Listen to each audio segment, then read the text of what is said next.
We came to the UK in 1992, and that's the year I was born. I was 6 months at the time. We came by a plane, as my mum tells me, a plane with no chairs. Everyone sat down and everyone flew over from Somalia who could potentially get on that flight.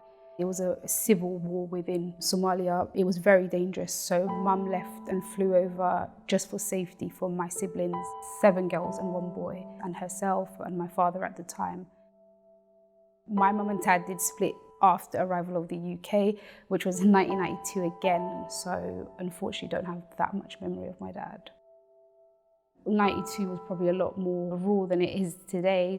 My mum wore a headscarf, obviously a lot of us did at the time, so she felt really judged. She said back then people weren't so welcoming in terms of where she's from, purely because I think it wasn't as multicultural as it is now. So she did have problems with people trying to get in front of her in queues, not wanting to serve her, or just people not having the patience to listen to her because obviously she didn't speak English well. She had that strong accent at the time as well. Having lots of kids, being noisy. She said there was a lot of things that people just prejudged her, probably lack of education, just lack of awareness. She did have a few difficulties, but I guess it's made her who she is today. I admire my mum. She's in fact my only role model. I actually look up to her massively. Coming over to the UK alone is a massive achievement, I guess. I think with Salisbury World, even recognising refugees is a massive deal because it isn't easy coming to a whole new country or getting accepted by anyone. Not knowing a language, coming to a whole new school, obviously feeling slightly out of place.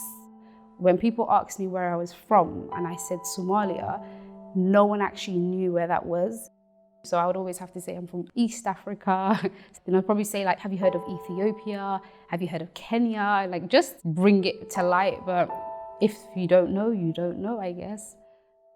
When I went into high school, I actually always knew that I wanted to be a nurse. I've always wanted to do something I could globally use. I love traveling, so it kind of worked around who I am. I just knew where I wanted to go with life, so I didn't have any hiccups or problems. Having all my family still loving each other, helping each other, we've all grown to blossom in different ways. Everyone's found their own path, their careers. I've done a lot of traveling so far. I just love exploring cultures and seeing how other people live. I want to go home at some point, probably this year.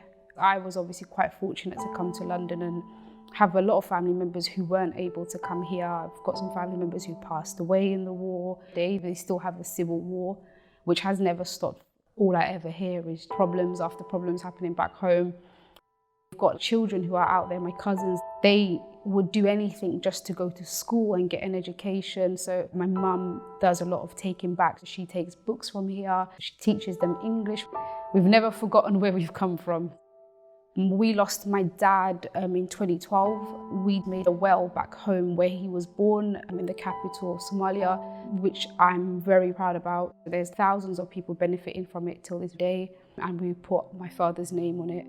I think that's probably so far the biggest achievement I can say. Home is Somalia, but obviously I haven't been back. So home has been London for a very long time. Also my 6 sisters, they've all married people from different backgrounds. So we've got such a multicultural family now. One of my sisters married to an English guy. My other sister's married to a Moroccan. I've got another brother-in-law who's Jamaican. Then my other 2 sisters are married to Somalians. It's just beautiful just to see how we've all blossomed. But home is Somalia, and I hope to go back and see it and come back in one piece one day.